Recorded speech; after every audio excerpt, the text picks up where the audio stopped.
don't think I can sum up things better than that, so I may just go home. No, I'm joking. But thank you for that. That's a really good message. Kind of one that I've been trying to preach for a while, but yeah, when the time comes, you have to be ready. You have to be ready. So I want to welcome you guys here today. Glad to see you.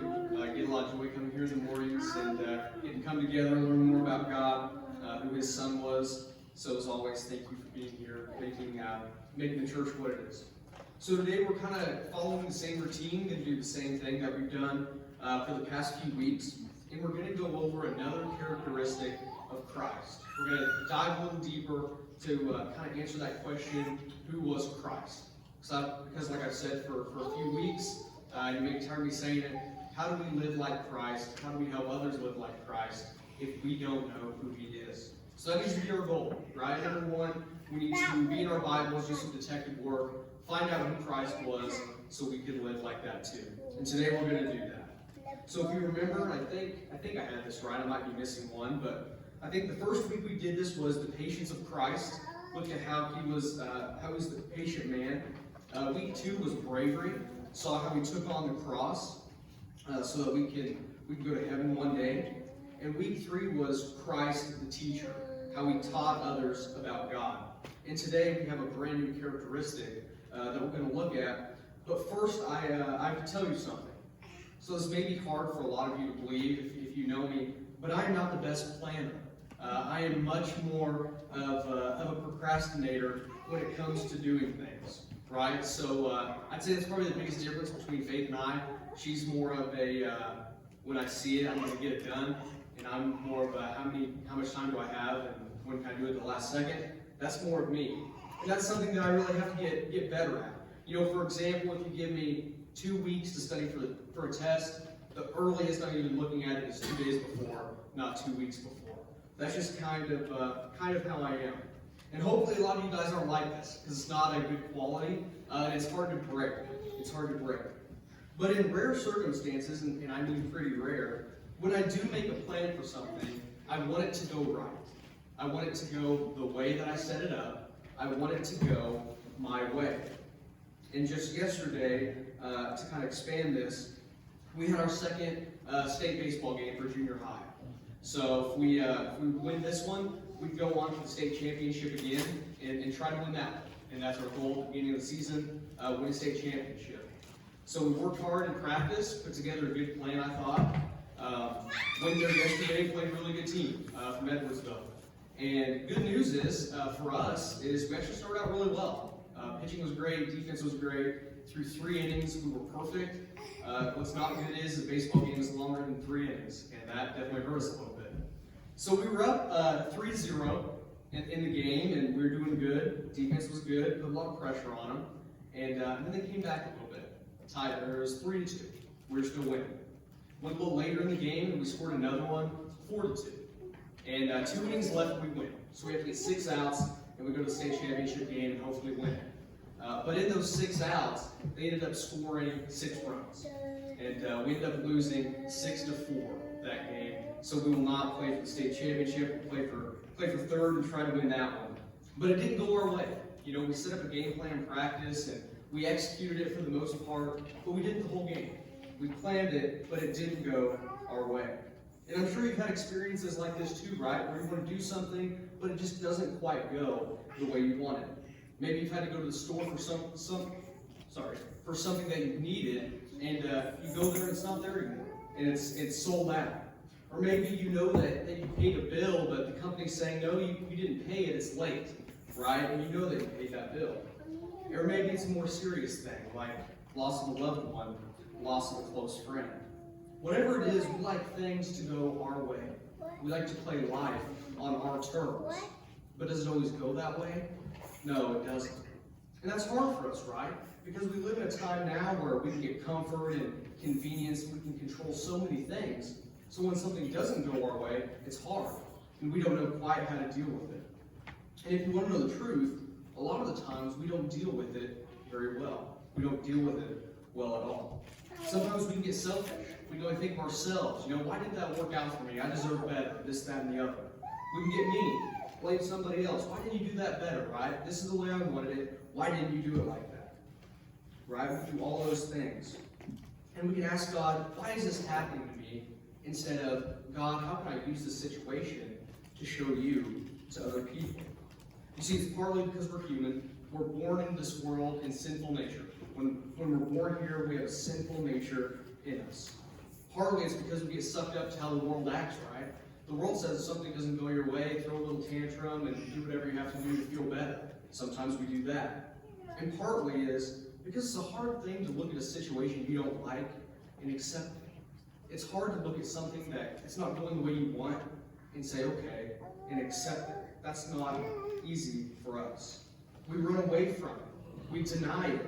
We try to hide from it. We look for any way out besides trying to glorify God through it. But lucky for us, and when I say lucky, I mean, hitting the jackpot on the lottery lucky for us, there was a man who went through some terrible times and terrible tribulations in his life. And instead of running from them when things weren't going his way, and instead of running, instead of trying to make things go away, he accepted the situation and he leaned on his Father God. This man did his whole life, even up to the point where it eventually cost him his life. You know who this man is. I know who this man is. Today we're talking about Jesus Christ. Today we're going to look at how Christ trusted God every step of the way, even when things weren't going the way he wanted. And we're going to find out that in this life, when things don't go your way, bad things, unplanned things, accidents, disasters, whatever, when you trust in God and glorify Him through it, no matter the earthly outcome, you're going to win. You're going to win. So we're going to go over to our first set of verses today. It's Proverbs chapter 3, verse 5 and 6. Proverbs chapter 3, verses 5 and 6. It's under the heading in my Bible of Guidance for the Young.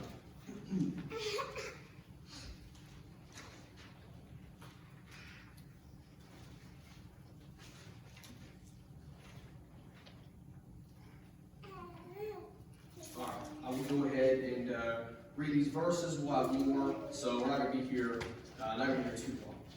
But Proverbs chapter 3, verses 5 and 6, it says, "Trust in the Lord with all your heart, and lean not on your own understanding. In all your ways acknowledge Him, and He shall direct your path." So a lot of awesome things here that God's trying to tell us. So we're going to go through piece by piece and break it up and see how we can apply it. So first it says, trust in the Lord with all of your heart. And we hear that a lot, right? That's maybe something we hear most of all when we go to church or in our lives is trust the Lord with all your heart. But I encourage you, whatever you can do, highlight it, underline it, bold it, whatever, to make those two words of all of stand out to you. Because God isn't calling us to be a little faithful. God isn't calling us to be faithful most of the time, or 75% of the time. God's calling us to be faithful 100% of the time. It's all or nothing. Because God isn't calling us to just be sometimes leaning on Him or sometimes faithful. Because what we do, and trust me, I'm like you, I do this too, is we like to trust God with some of our heart. That way we can save some for us when times aren't so good. But that's not what God wants us to do. That's totally against what He calls for us to do. Because when things are going good, our trust in God, our faith in God, is usually pretty good. It really is. When we get that job promotion, when we go to the doctor and we get a good report, or when we're getting dressed in the morning and find $20 in our pocket, we're good with God. That's awesome. We say things like, thanks God, you're a loving God. Thanks for doing this for me. All those good things. I'm going to trust in you. All this stuff. But what happens when things don't go our way? That's when our attitude towards God starts to kind of go in the opposite direction, right? So what do we say to God instead of a job promotion? Maybe we lose that job that we really like and depended on. Instead of going to the doctor and getting that good report, what do we tell God when it turns out to be a bad report? Instead of finding money in the morning, what happens when you can't find and you lose some money that you really need? Are you going to lean on God then? Are you happy that you have God then? Are you going to tell Him that you love Him after all those things? This is when that all of your heart. becomes very, very important. If you start totally trusting God, even when things aren't necessarily going your way, your bad times aren't going to be as bad, and your good times are going to be even better. Now, what's the next part of that verse say? It says, do not lean on your own understanding. And a lot of the times we do this way too much, me included. We think that we can be the judge of what's best for our lives. We think we can be the judge of how we should handle this next situation.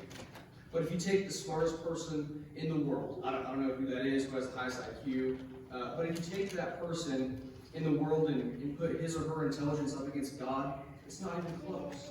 It's not even close. Our own understanding of this world and why things happen gets us absolutely nowhere. And if you really want to know the truth, trying to lean on your own understanding and trying to understand all of God's plan and why every single thing happens, that drives you crazy. Because we're not supposed to know all the answers, but what we're supposed to do is trust God through every single outcome. Just know that whatever you're going through, you don't need to know all the answers. God's understanding is much better than our own, so trust in Him even when things aren't going your way, and you'll be in a much better place. In the last part of that verse, it's really just an assurance that we really need to keep in our lives. It says, in all your ways acknowledge Him, and He will make your paths straight. All your ways acknowledge Him, and He will make your paths straight. Trusting in God is realizing that whatever good comes from Him, and whatever bad happens to you is a chance to show Him to other people. And we should really be excited about this verse, especially in today's time, because God's giving us a choice here. And it's a really easy one. He says, trust in me, and I'll make your path straight. He's giving us two things. It's a win-win. We have a God to cast every care, every thought, every action upon. And that's not all. If we do that, we get a straight path in life. That sounds like a pretty good deal to me. The question is, will we do it even when things aren't going our way? That's the ultimate test. People say that, well, in Christ's time, Christ didn't have all the distractions we had. He didn't have a cell phone, he didn't have the news channels, he didn't have all that, so his life was a little different than ours. He didn't have it like we have today. Well, that's the truth. He didn't have it like we had today. He had it much worse and lived much better. I think now we need to turn over to Matthew chapter 26, verse 36 through 56. And this is a good chunk of passage, but it's a really good one too. It's Matthew chapter 26, starting at verse 36.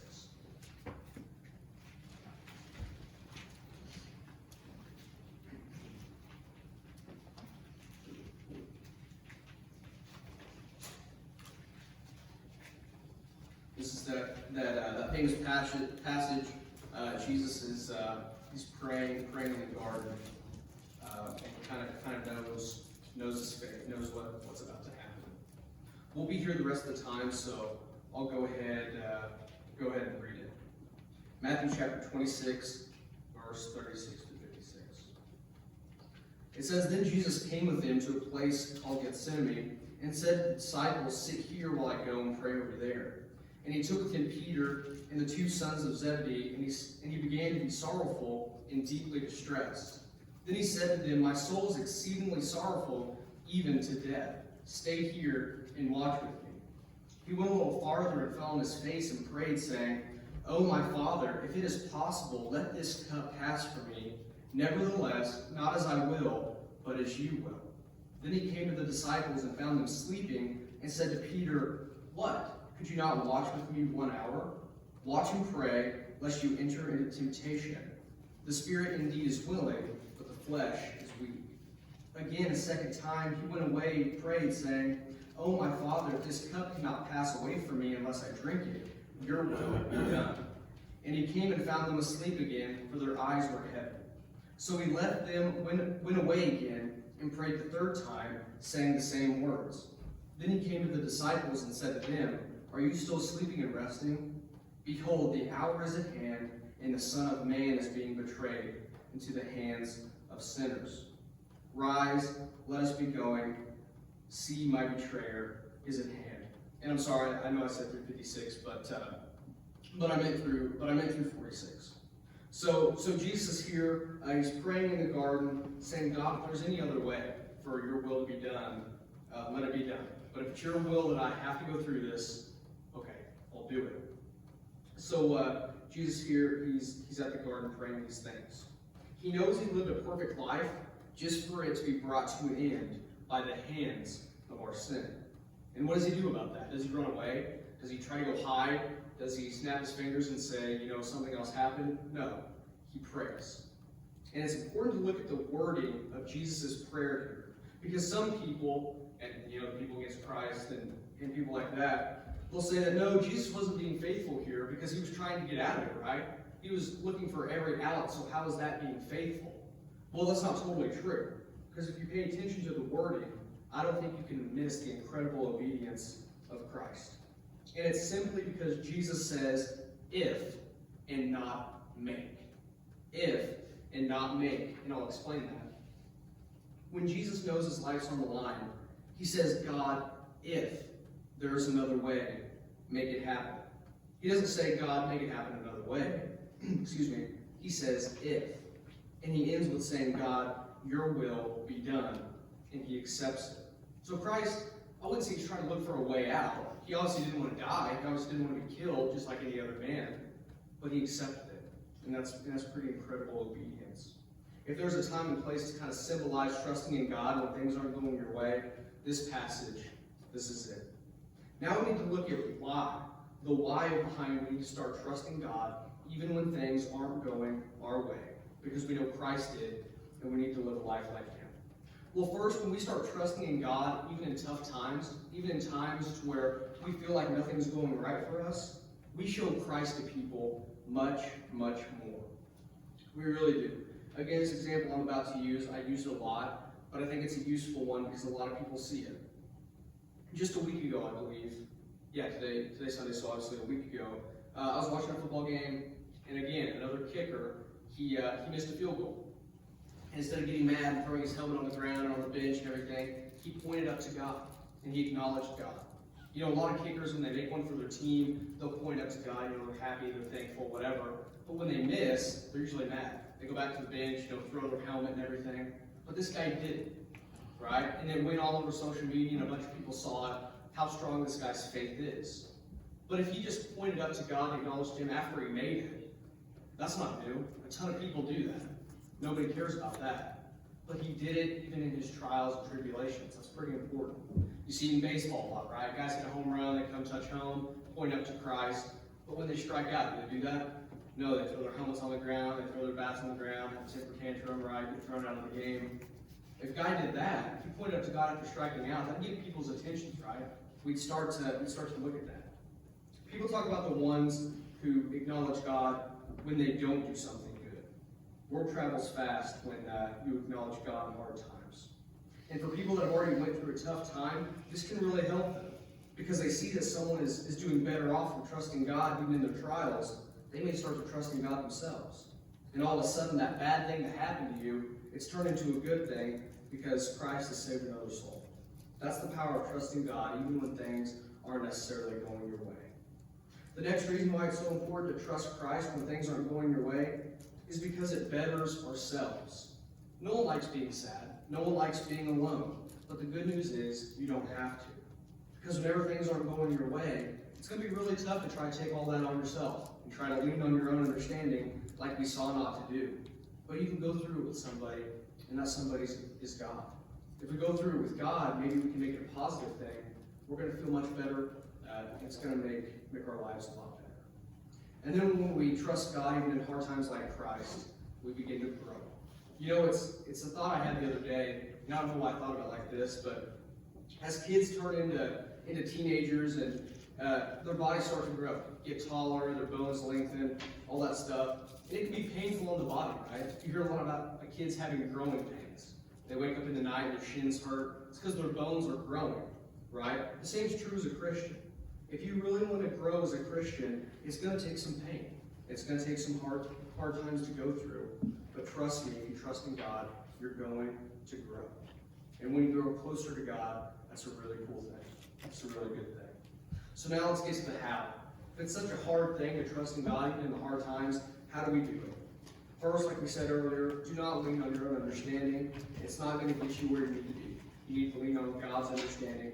That's the only one that matters. We don't need to know the hows or the whys of why things happen. That's for God to know. We just need to trust Him through it. The good news is we don't have to know those things.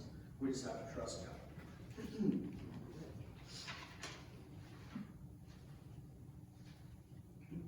Next, we have to accept God as being perfect. If we do this, we can come to a conclusion that His will is perfect, and that if we trust Him, everything's going to work out. I know this is harder to do instead of just say, oh, we really have to do it. Know that when things aren't going your way, there's a perfect God that cares for you, that loves you, and wants you to lean on Him. And lastly, know your destination. Know your destination. There are a lot of messed up things that happen in this world. Like I talked about in prayer requests. I don't know why there was a boy that got to play ball a week ago that's never going to play again. I don't know why that happens, but I don't need to know the why. I just need to hold on to God. And I can hold on to the hope and happiness that boy's in heaven now. And I think we need to do that, do the same thing. Whenever we go through here on earth, we need to know that the next life is perfect if we live for Christ down here. What happens when you start to trust God even when things aren't going your way? You help others, and you lead them to God, and you feel God on a totally different level. Like I said, if you want to grow in your walk with God, there's going to be some pain, but it's necessary. And when others see you trust in God, when you're going through a hard time, maybe they can learn to lean on Him too. And that may be a chance for those people to get right with Christ. You see, in this life, you have so many choices to make, right?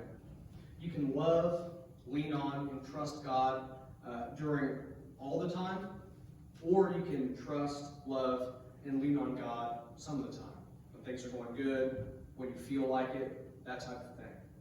You see, one brings you closer to God. One brings you more happiness. One brings you more peace. One shows God to more people. And the other, if you want to know the truth, brings you nothing. I encourage you to kind of weigh out those two and choose for yourself and choose carefully, because the choice is always yours. Pray with me. God, we're happy to come into your house today to learn about your Son, to learn that He was a perfect man that took the death for us. Learn that even in hard times, He trusted you, and that was ultimately what He had to do. I pray we do that too, no matter what trials we go through, that we just trust you, love you, and come out the other side as a stronger Christian and a stronger person. Again, pray for the ones that are grieving right now. Pray for the ones that couldn't be here, that are maybe sick, and things like that. God, pray for the people here, that if they have any questions that they know they can ask me, and we'll try to find answers together. And most importantly, I pray that your will be done. We love you and thank you again.